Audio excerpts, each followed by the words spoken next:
Good evening! Ngayon yung punta namin sa Switzerland.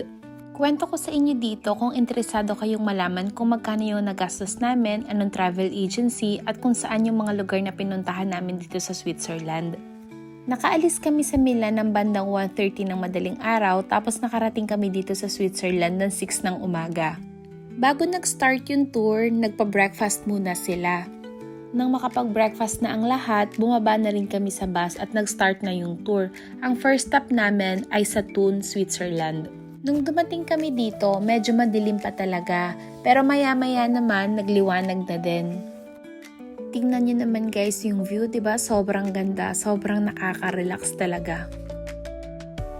Mga 1 hour kaming nagstay dito. After makapag-picture at makapag-video ng lahat, nagpunta na ulit kami dun sa bus para pumunta dun sa pangalawang destination. Dun sa babayaran nyo sa tour, kasama na dun yung bus fare, breakfast, lunch, and yung merienda.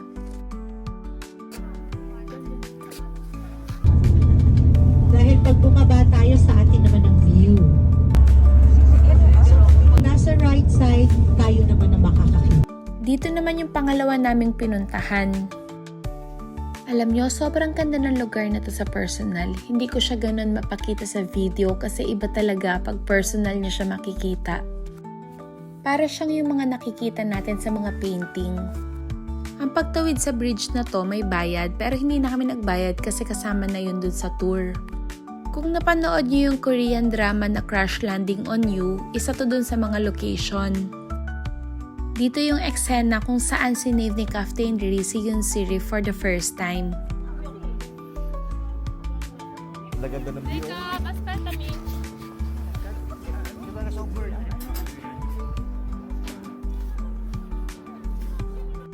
Pag hindi ka sanay sa matataas na lugar, medyo hindi mo rin kaya kasi mataas siya at saka mahaba rin talaga yung lalakarin mo. May mga kasama kami kasi sa tour na hindi na tumuloy. Pag nakarating kayo dun sa dulo ng bridge, pumunta lang kayo dun sa left side, dire-diretso lang kayo, makakakita kayo dun ng magandang view. Tingnan nyo naman, di ba? Sobrang ganda ng view.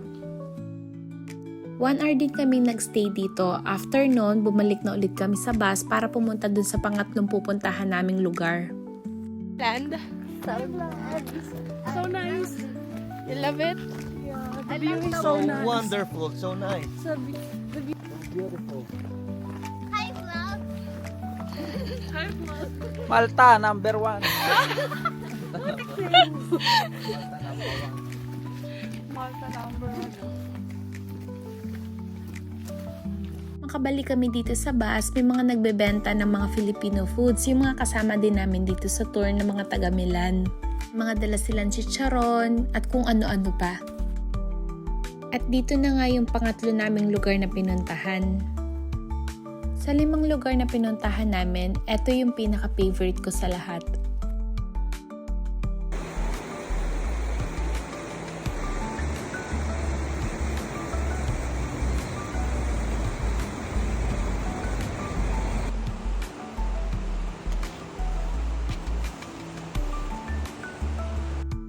Tingnan nyo guys, di ba sobrang ganda dito? Nakaka-relax, sobrang tahimik ng lugar. Makwento ko lang sa inyo, alam nyo ilang araw akong may sakit, sobrang taas ng lagnat ko kaya nung nandun kami sa Milan, hindi ako nakakasama sa kanila pag lumalabas sila. Kaya sobrang lungkot ko kasi akala ko hindi ako makakasama sa tour na to. Buti na lang pinilit nila akong sumama. Kasi nung una gusto ko na talaga magpaiwan sa kanila dun sa bahay. Kaya buti na lang sumama ako sa kanila kasi pagkadating ko dito parang medyo umokay yung pakiramdam ko. Kaya naman sinulit ko talaga yung pagpunta ko dito. Sumama pa nga ako dito kay Kuya Chris, umakyat dito sa mataas na lugar malapit dun sa falls. Kahit medyo masama talaga yung pakiramdam ko. Yung iba kasi naming kasama hindi na sumama dito. Nagstay na lang sila dun sa baba.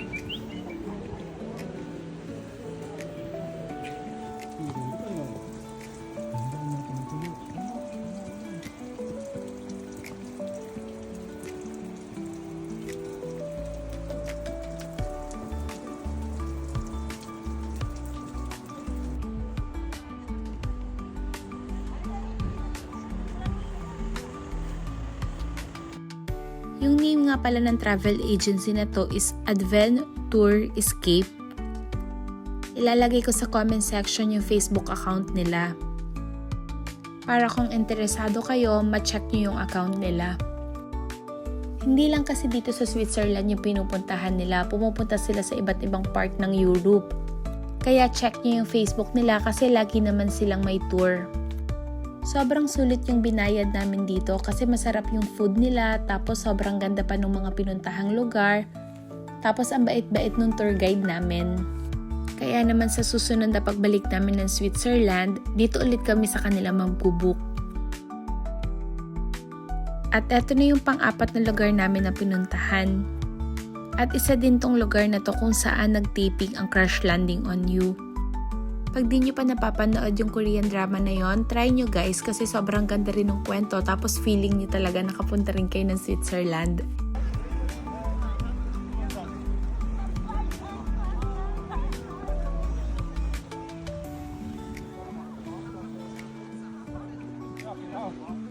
Bago pala kami mag-start ng gala-gala dito, nagpa-lunch na muna sila. Sa travel namin na to guys, wala naman kaming ibang nagastos kundi yung binayad namin dun sa travel agency. Kasi libre na naman lahat yung food kaya wala na talaga kayong iisipin pa na gastos. Yun nga lang kung gusto niyong mamili ng mga pasalubong, syempre dun na kayo mapapagastos kasi sobrang mahal dito sa Switzerland. Kahit yung mga simpleng ref magnet, yung mga nakita ko, pinakamura na yung 8 euro kaya hindi na rin talaga ako napabili. Buti na lang at masama yung pakiramdam ko, naiwasan ko yung magpili-pili, less gastos. Kaya naman ang ginawa na lang namin, naglakad-lakad kami dito sa tabing daan. Nung medyo nararamdaman ko na yung pagod, tumambay muna kami dito. Nag-aya muna ako na mag-hot choco para mainitan yung sikmura ko kasi medyo sumasama na ulit yung pakiramdam ko. Pero para yatang sumama lalo yung pakiramdam ko sa presyo ng hot choco nila dito.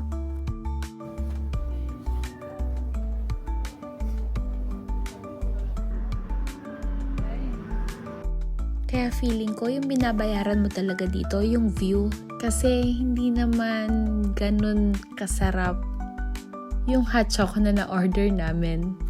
Pero guys, hindi ako sure ha, baka dito lang sa napuntahan namin na coffee shop, baka naman sa iba masarap. Para lang sa akin, hindi siya ganun kasulit para dun sa binayaran ko kasi medyo pricey siya talaga. Pero yung view na nakikita ko habang umiinom ako ng hot choco, sulit na sulit naman talaga. Pasalubungan ko sa Jack and Johnny. May pera ako sa bahay. Kaya ako wala. Ilalagay ko yun sa altar. Kaya ako Darating na yun.